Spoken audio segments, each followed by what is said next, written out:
बिस्मिल्लाहिर्रहमानिर्रहीम। आदाब नाजरीन। पाकिस्तान के बाज़ इलाकों में कल शवाल का चांद नजर आने की इत्तला मिली। बाज़ शहरों में 4 जून को ईद उल फितर मनाई जा रही है, मगर पाकिस्तानी क्रिकेट टीम ने ईद की खुशियां 3 जून की रात को ही मना ली और अपने हम वतनों को वर्ल्ड कप में इंग्लैंड के खिलाफ शानदार कामयाबी हासिल करते हुए ईद की सौगात पेश की। मीडिया जो कल तक पाकिस्तान की वेस्ट इंडीज़ के खिलाफ शर्मनाक शिकस्त पर इसका मजाक उड़ा रहा था, अब इसकी तारीफ के गुण गाते हुए नहीं थकता। पाकिस्तानी क्रिकेट टीम में यही खास बात है कि वो कब क्या कर जाए नहीं कहा जा सकता। जीतने वाला मैच हार सकते हैं और हारने वाले मैच को जीत में बदल सकते हैं। वेस्ट इंडीज के खिलाफ 7 विकेट से शिकस्त के बाद इंग्लैंड के खिलाफ पाकिस्तानी टीम ने टॉस हारा तो शायकीन ने समझ लिया कि पाकिस्तान मैच भी हार जाएगा। इंग्लैंड की टीम मेजबान है, वनडे में आईसीसी रैंकिंग में नंबर 1 है। इसे होम ग्राउंड और होम क्राउड का सबसे ज्यादा फायदा है और पाकिस्तानी टीम गैर यकीनी सूरत हाल से दो चार है। जिस तरह पाकिस्तान के हालात नाकाबिले बयां हैं, शायद इसके असरात कौमी टीम पर भी मुरतब होते हैं। क्रिकेट के आलमी बिरादरी में पाकिस्तानी टीम को अछूत बनाकर रखा गया है। बेशतर टीम्स पाकिस्तान का दौरा करने से गुरेज करती हैं और ज़्यादातर मैचेस एक गैर जानिबदार मुल्क में खेले जाते हैं, जिनमें मुत्तहिदा अरब इमारात काबिल ज़िक्र हैं। सरफराज अहमद की क़यादत में पाकिस्तानी टीम इंग्लैंड पहुंची तो इसके बारे में खास राय नहीं थी, सिवाय इसके कि 27 बरस पहले इसने भी वर्ल्ड कप जीता था।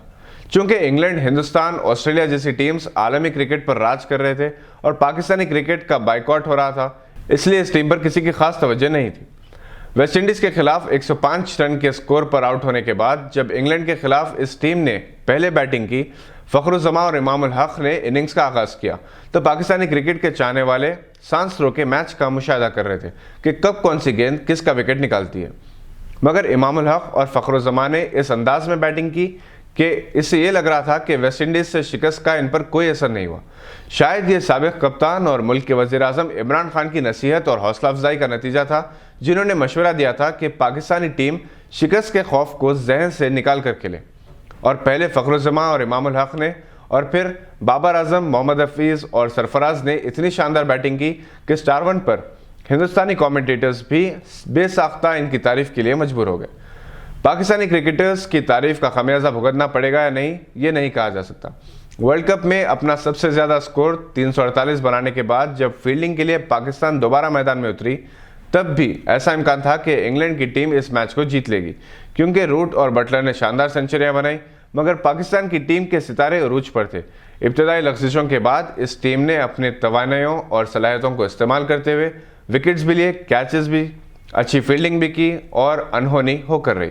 एक नई तारीख लिखी गई। रियाज वहाब ने 1 ओवर में 2 विकेट लेकर मैच का पासा पलटा। आमिर ने भी अच्छी बॉलिंग की। शादाब खान की कोशिशों को भी नज़रअंदाज नहीं किया जा सकता। बहरहाल इंग्लैंड को इसकी अपनी सरजमी पर शिकस्त देना आसान नहीं था। एक ऐसी टीम ने एक कारनामा अंजाम दिया जो इस मैच से पहले मुसलसल 11 मैचेस हार चुकी थी। अब दूसरी टीम्स चौकस हैं। असल मुकाबला 16 जून का है, जिसमें 2 रिवायती हरीफ हिंद और पाक की टीम्स एक दूसरे के खिलाफ अपनी बर्तरी को साबित करने की कोशिश करेगी। पाकिस्तान की कामयाबी जितनी यादगार उतनी काबिल तारीफ भी। साउथ अफ्रीका के खिलाफ बांग्लादेश की कामयाबी भी इतनी ही तारीफ साज है। बांग्लादेश को कभी भी अहमियत नहीं दी गई, हालांकि बेहतरीन खिलाड़ी इसमें मौजूद हैं। साउथ अफ्रीका की शिकस्त के बाद दूसरी बड़ी टीम्स बांग्लादेश से संभल कर मुकाबला करेगी। वर्ल्ड कप टूर्नामेंट जारी है। कल हिंदुस्तान में ईद हो सकती है और हिंदुस्तान अगर साउथ अफ्रीका को शिकस्त दे दे तो यही ईद का तोहफा होगा। बहरहाल गवा की टीम की जानिब से आप सबको पेश की ईद मुबारक। ये थी आज की अहम खबर पर नज़र। देखते रहिए गवा।